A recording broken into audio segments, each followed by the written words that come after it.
What is going down? Welcome back to the station. Welcome back to the channel. Y'all know what it is. All things college, fantasy football, dynasty, all that type of football content here. So make sure you're tapped in. Make sure you subscribe. Hit the alert button.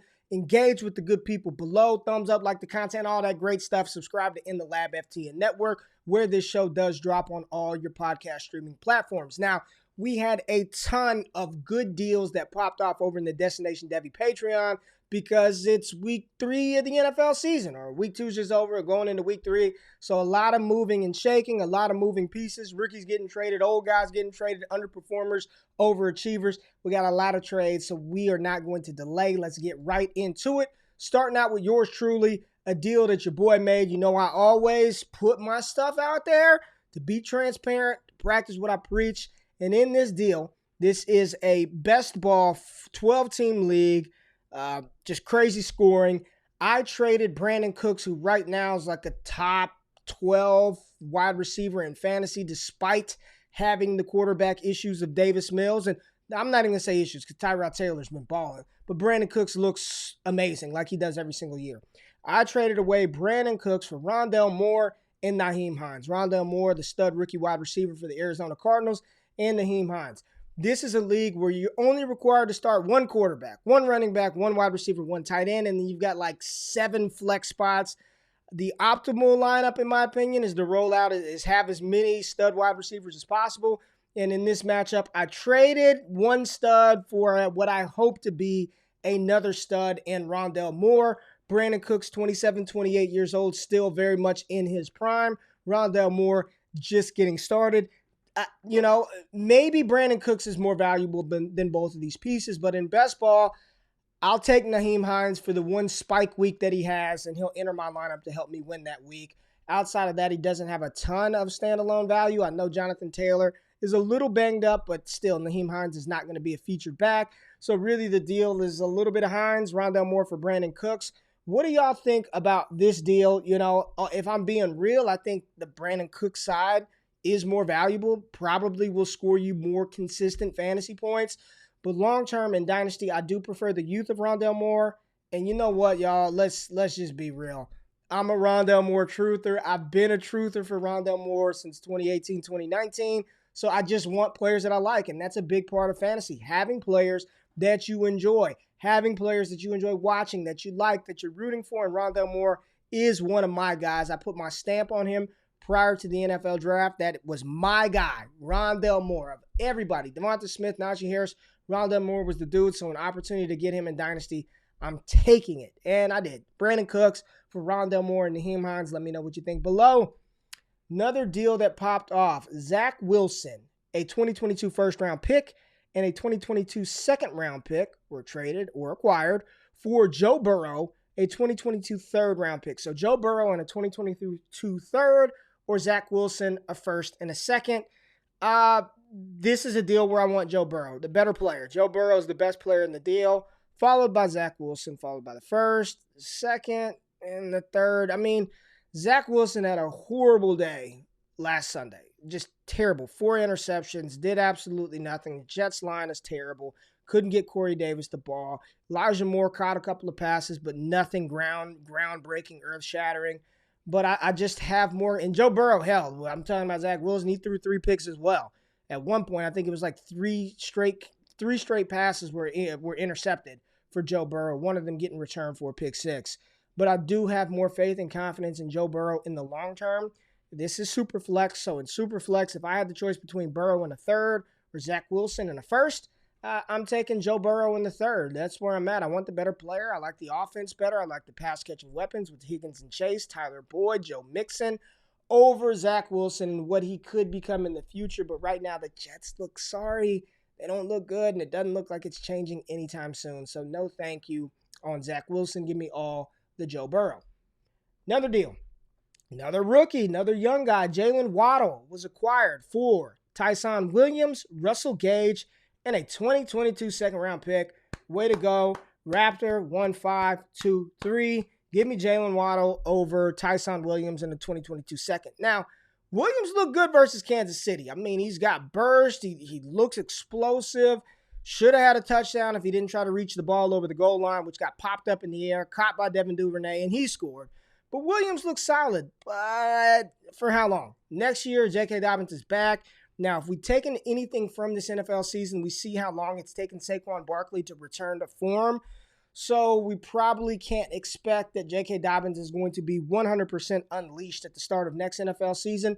So there still may be some time for Ty'Son Williams to play in a complementary role next season or even have an early workload the beginning part of next season. But long term, that's J.K. Dobbins' backfield. So if you can cash Ty'Son Williams in a second out for Jalen Waddle, that is buying very low on the number 6 overall pick in the 2022 NFL Draft. Great job. Great trade. That's easy money right there. Give me Jalen Waddle. Don't care if it's super flex, single quarterback, half point, full point. Give me Jalen Waddle. Another deal involving Ty'Son Williams. You need to be trading Ty'Son Williams. I guess that's the theme of the show. And this individual received Cam Akers for Ty'Son Williams in a 2023 second-round pick. Now, I like that second rounder in 2023. The class looks good. And Ty'Son Williams, we just talked about it. But Cam Akers, when he comes back, he will be the guy. When Cam Akers returns, because he will be the guy. And at worst, he will be in a split backfield role with Darrell Henderson or whomever else the Rams bring in. Ty'Son Williams, unless he just goes nuclear for the rest of the season, his day as the starting running back for the Baltimore Ravens, the countdown timer has already begun. We know there is an expiration date on him being the featured back in Baltimore, and right now he's still not the featured back. I think he's the most talented running back they have, but he's not the featured back in Baltimore. We know that time will be coming to an end sooner rather than later. I want Cam Akers instead of Ty'Son Williams and a 2023 third, 2023 second, which is a good pick. But give me Cam Akers. I'll bet on what he could become opposed to what Ty'Son Williams may grow into. I guess that's where I'm at with that one. So we got a big boy trade right here. Big boy trade. Daniel Jones actually made this trade. At Daniel Jones was the team that acquired Jerry Jeudy, Jonathan Taylor, Javonte Williams, and 2 second-round picks in 2022. One more time. Jeudy, JT, Javonte, and 2 2022 seconds for Christian McCaffrey, Darnell Mooney, and Kenneth Gainwell. Now, one more time. Jeudy, Taylor, Williams, CMC, Gainwell, Mooney. Best player in the deal is Christian McCaffrey. But a close second player in the deal is Jonathan Taylor. And then it's Jerry Jeudy. And then it's Javonte Williams. And then you get to Darnell Mooney and Kenneth Gainwell in the picks. I love me some CMC. He is goated, the best running back in the NFL, the best fantasy asset you can have outside of Patrick Mahomes. But there is no way, zero way, I am giving up JT, Javonte Williams, Jerry Jeudy, and 2 2022 second-round picks in order to acquire CMC, the wide receiver 2 for the Bears, who we don't even know what that quarterback situation is, and a backup running back in Philadelphia. Even though I like Kenneth Gainwell, that is a monstrous, terrible deal. Terrible deal. I mean, JT and Javonte can give you the production of Christian McCaffrey, and if not more.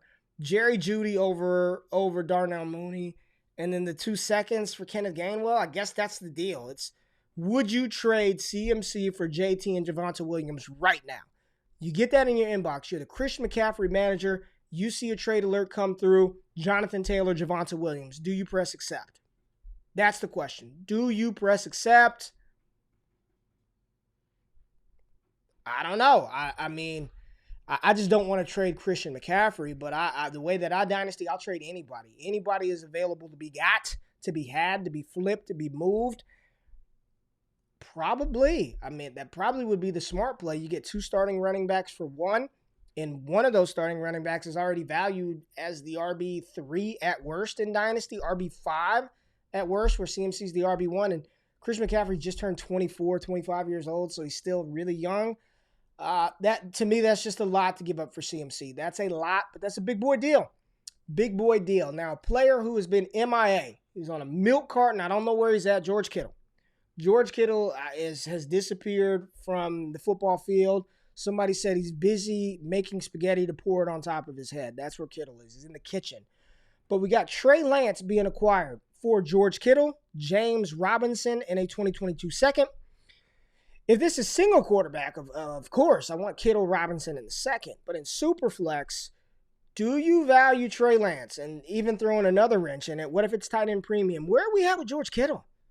Where are we at with George Kittle in Dynasty? I mean, just 2 years ago, a year and a half ago, people were saying he was the Dynasty tight end 1. Now, he's not. He's behind Kelsey. He's behind Pitts. He's behind T.J. Hawkinson. He's still top 5, but, 4 receptions, 17 yards last week. He's blocking more than he's running routes. And does that change with Trey Lance taking over at quarterback for Jimmy Garoppolo? I don't know. And what is Trey Lance? We don't know. We've seen a couple of preseason throws. He hadn't done much in the regular season. Superflex, I think you still have to take the quarterback. It's what can Trey Lance become? If he fulfills whatever ceiling we have for him, that's going to be more valuable than James Robinson in an Urban Meyer-led offense. And George Kittle, I mean, you still kind of get the points from Kittle. Like, this is a savvy little move, right?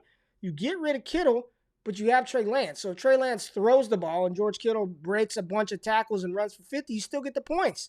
You still get the Kittle points. This is a savvy move. I love the Trey Lance side of this deal in Superflex. I think this was a savvy move, trading an elite asset on the same team to get a quarterback who can be elite on the same team. Because if he's throwing the ball and he's doing well, there's chances are, not the first 2 games, but George Kittle could be a big part of the reason why. So give me the Trey Lance side of that deal. Good work. I love it. Now let's talk a little more Rondale Moore. So Cooper Kupp, currently the wide receiver 1 in PPR formats. Just the new Megatron for Matthew Stafford. Cooper Kupp is just being unlocked, unleashed, and I love it. Such a good wide receiver. Cooper Kupp was acquired for Rondale Moore, a 2023 second and a 2023 third-round pick. Love you, Rondale. Love you. Love you. I got to go with Cooper Kupp. I want Cooper Kupp. He's still relatively young, in his prime, tethered to a potential MVP caliber quarterback. I mean, he's going to catch over 120 passes. He's going to go over a lot of yards, barring health. He's going to be a 1,500-yard wide receiver this season. I don't think there's a world in which Rondale Moore does that, although he does lead the Arizona Cardinals in targets 2 games into the season, more than Christian Kirk, more than DeAndre Hopkins, and he's not even playing 70% of the snaps. So as we see Rondale Moore's workload increase, we haven't even seen him utilizing the run game at all. So his Arizona offense is clicking. Rondale Moore brings a completely different dimension, dynamic to that squad. But I still got to roll with Cooper Kupp, man. I want Cooper Kupp in this side of the deal. It pains me because I am a resident Rondale truther, but you got to go with Cooper Kupp, the new Megatron for Matthew Stafford. Now, what is this deal? I don't even know what this one is, so we're going to pull it up together. All right, another big boy deal. We have A.J. Green, Jameis Winston, Saquon Barkley, and David Montgomery. So Saquon, D-Mont, Jameis Winston, and A.J. Green were acquired for Jordan Love, Cam Akers, Darnell Mooney, Javonte Williams, and a 2022 fourth-rounder. Folks, we're not even, I just took it off the screen. If you're not watching on YouTube, I took it off the screen. It's Saquon and David Montgomery. I mean, what are we doing here? I'll put it back up. Saquon and David Montgomery, 2 potential top 8 running backs in Dynasty at worst listen, I've got conviction. I got belief in Cam Akers, but there still is a chance that he isn't what we want him to be. For Cam Akers, Javonte Williams, Darnell Mooney, and yes, Jordan Love is going to get an opportunity to start next year when Aaron Rodgers is gone. I don't know. I don't care how you slice it. This is gross. Whoever did this trade, 12's Nation 513, tell your boy whose name you marked out in the red to head on over and join the squad so he doesn't make a catastrophic, colossal, monumental, cluster you-know-what mistake again. Because that was a bad. There's no way I'm trading Saquon and David Montgomery for that. No way on earth will that happen. Disgusting. Terrible deal. Terrible deal. All right, I see Swizzy, DeAndre Swift in a deal. All right, here we go. J.K. Dobbins in a 2023 first, DeAndre Swift or Gabe Davis. Small deal. I like small deals. I like deals that make sense. And I love the J.K. Dobbins in the 2023 first side of this. If I can, even with Dobbins out for the season, if I can flip Swift for Dobbins in a first, I'm doing it. I know a lot of people are saying DeAndre Swift, potential RB1 in Dynasty, RB2 in Dynasty, not getting 8 carries a game, not splitting workload with Jamal Williams, not in this Detroit Lions offense. He's not getting the usage. It's too much of a rotation. It's too much of a split, and I love Swift. Swift for me, those of y'all that have been tapped into Destination Debbie for about a year and a half, 2 years now, leading up to the 2020 NFL Draft, DeAndre Swift was my RB1. And then I got suckered into the Clyde Edwards-Helaire trap, which I will talk about here soon. And then I moved Jonathan Taylor to RB1. But Swift is dope. But, when healthy, Dobbins, Swift, there's an argument there. Which one is better? And you're getting a 2023 first. On top of that, even if that's the 112 in the 2023 class, that's the size. That's the side of the deal that I want. And it's honestly not close. Great job, EPLOW. Evan, good trade right here, man. This is a savvy trade. Take the short-term L. You get no production in this deal at all. Gabe Davis and DeAndre Swift will score more fantasy points than the other side of this deal. No questions asked. But long-term, think I want that 2023 first and J.K. Dobbins. Love this deal for you. And I love DeAndre Swift. I love DeAndre Swift. Top 10 Dynasty running back for me. Love him. I would just prefer the pick in J.K. Dobbins. I'll punt the production this year from the running back position. Now, let's talk about Clyde Edwards-Helaire. And before we show these trades, Clyde, you think about that LSU offense in 2019. Joe Burrow, Joe Brady, Jamar Chase, Terrace Marshall, Justin Jefferson, Thaddeus Moss, Clyde Edwards-Helaire. Just set all types of NCAA scoring records, multiple first-round picks, number 1 overall picks, number 1 wide receivers, Randy Moss record breakers. And then you got Clyde, who was billed as this dynamic pass-catching weapon, where he was going to come into the NFL and be Christian McCaffrey, be Brian Westbrook. Regardless of what team he was on, that's what he was billed as. Then he was drafted by the Kansas City Chiefs, and oh my God, we lost our minds. We went nuts. He was drafted by the Chiefs. Now, this dude should be taken in the first round of seasonal leagues. He's a top 5 dynasty running back immediately. And I fell victim to the coach speak, to the team landing spot narrative. And I took Clyde Edwards-Helaire from my pre-draft RB5 and bumped him up to RB2. And in certain league format settings, I was comfortable taking him RB1. Wrong. Where's the sound effect sounder? Let's get this was wrong. Wrong on all accounts, right? Because right now he's looking like hot garbage. And that team, it's Mahomes, Kelsey, Hill, Kelsey, Mahomes, Kelsey, Hill, Mahomes. That's the offense. Clyde is an afterthought. I think he looks good when he gets the ball. He looks good when he's got a hole. Like, he looks fine. The problem is they don't give him the ball consistently. He's not utilized in the receiving game. And it's not just 2 weeks. We saw this all last season. He started off hot versus the Texans, 156 in a tubby. At that point, and people remember, you could not even trade Christian McCaffrey for Clyde Edwards-Helaire straight up at that moment.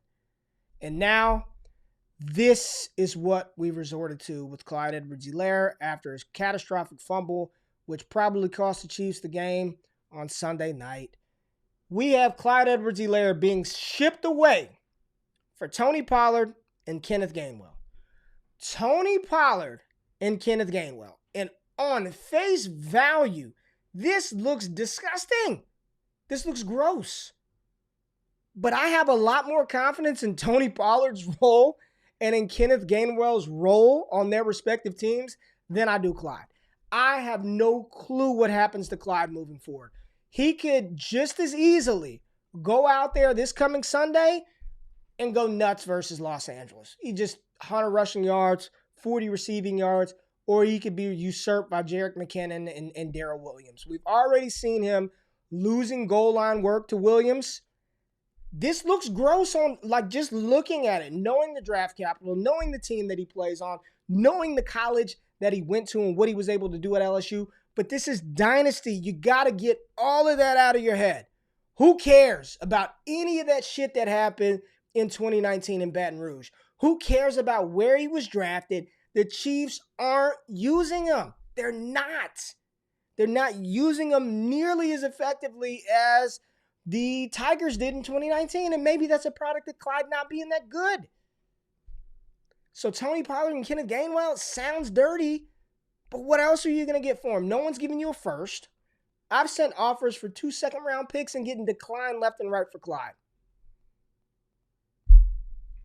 I don't know what to tell you. I don't know. I think the deal, that's probably about where his value is now. Now, the same individual traded another Clyde Edwards-Helaire rostered player, and he got Keenan Allen. Keenan Allen for Clyde, straight up. Give me Keenan Allen. We don't need to discuss it. I'm interested to see the deals for Clyde Edwards-Helaire that come in. Are you buying? Are you selling? If you're selling, you're probably selling pennies on the dollar. And if you're buying, what are you really giving up?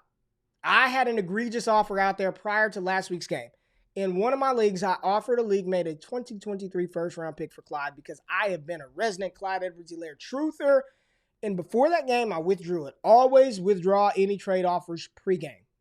Do not go into a Sunday with trade offers sitting in people's inbox. Rookie mistake. Remember that. Write that down. If he would have accepted that, I would be sick right now. Absolutely gutted. So, let me know what y'all think. Tell me in the comments. What's up with Clyde? What are you doing? You buying or you selling? Now, the final deal that we're going to discuss. I asked this question to you all before. I've asked it to Twitter. I've asked it to people in Discord. No one's been able to give me, like, what he's worth. Patrick Mahomes, what is he worth in a Superflex league? What would you give up in order to acquire Patrick Mahomes? And most of the deals that I see is a bunch of picks. I'm telling you right now, I don't want a bunch of picks from Mahomes. I need a sure thing or something as close to a sure thing because whatever quarterback you get below is a down tier. And whatever other players, like I need picks and players or elite players. So I went to DLF and I checked out their Dynasty Trade Finder to see what deals have happened because this was a deal that I made. 14-team, half-point PPR, maybe it's full-point PPR, tight end premium, tiered PPR scoring, but it's 14 teams. So quarterbacks are slim pickings in 14-team Superflex leagues. I went to find trades involving Patrick Mahomes in 14-team leagues. There have not been any made this year, this calendar year. None. And I don't know what DLF uses to pull their trades, but zero have happened, at least from what they pull, involving Patrick Mahomes in 14-team leagues.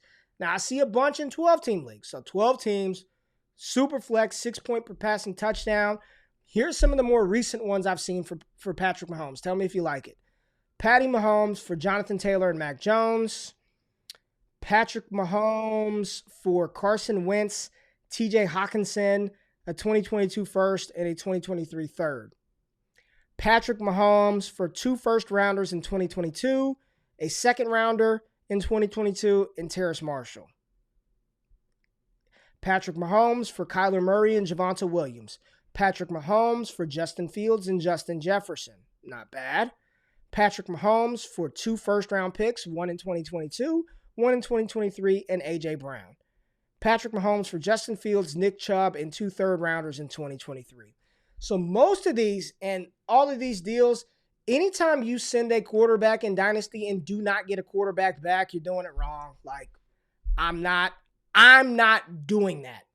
If I send a quarterback, you're sending me a quarterback back. And I don't care what it is. It could be Mac Jones. It can be Derek Carr. It can be Baker Mayfield. If I move a quarterback, I'm getting a quarterback back. And if that complicates the deal and makes it bigger, we can work it out. I will not trade a quarterback and not get a quarterback back. Period. That's just my strategy. I need quarterbacks in Superflex. Now, this deal was probably, the one for Mahomes and Murray and Javonte, solid. Mahomes for Fields and Jefferson. You hope Fields is that good, but good. So here's one I made where I acquired Patrick Mahomes, 14-team league. I got Patrick Mahomes, and I had to send away Jonathan Taylor and Kyle Pitts. Patty Mahomes, Jonathan Taylor, Kyle Pitts. I will not give any commentary on this deal. You heard other deals that have happened in 12-team leagues involving Patrick Mahomes. This is one I made, and it hurt to give up 2 cornerstone players on my roster because these were 2 of the players that I built this team around. But to lock up the QB1 in Dynasty for the next 10 years, I had to pay the piper. And I think this is probably a higher price than anybody on these deals that we saw paid. I don't care about picks. They're just too, I don't care, especially 2022. I don't care. So if you've seen something better, let me know. Here's one more. Patrick Mahomes for Dak Prescott, Irv Smith, and Elijah Moore. This is a good one. Patrick Mahomes for Lamar Jackson, Chris Godwin, and Mark Andrews. That's a 12-team league. That's a solid one. But that's what I did. Look at this. Patrick Mahomes for Trey Lance and Jalen Waddle. Wow. I don't know if we've gotten any closer to solving the conundrum of what Patrick Mahomes is worth, but that's what old GQ paid. I keep it transparent. I keep it real. I keep it fun, and I hope I keep y'all entertained. And if I do, if this show helps you out in any way, just show some love. Subscribe, like the content, follow me on Twitter, come be a part of the squad, whatever it is. I just appreciate it. I appreciate y'all watching, tuning in, tapping in every week. And we'll be back next week with more Dynasty Trade Show. I'll be back tomorrow or later this week or tomorrow. I don't know when this is going to come out with the week 2 edition of the Rookie Report. Appreciate y'all. Love y'all. Y'all be easy, man. I'm out of this thing. Peace.